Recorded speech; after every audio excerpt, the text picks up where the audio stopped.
đau nên nâng khâu rồi chỉ đau nên nâng khâu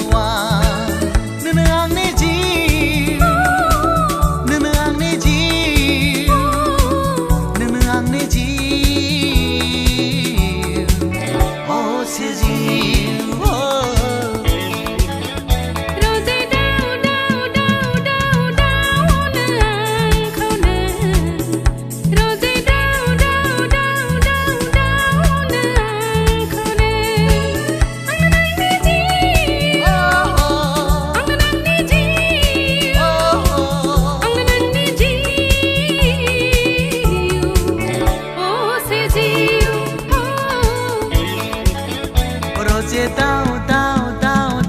đau nên nâng khâu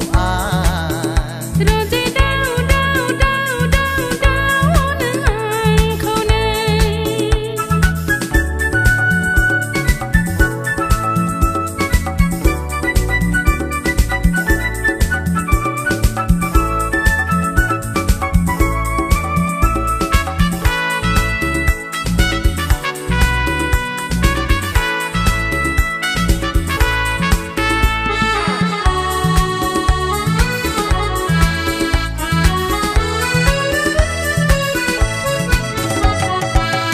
mani ziu seler kota je bai ang nang ne dung mani ziu seler kota je bai ang nang ne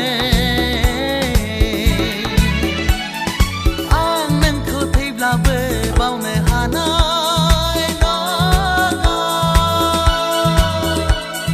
nang ko mana bla thi thar genang leo rak piteng na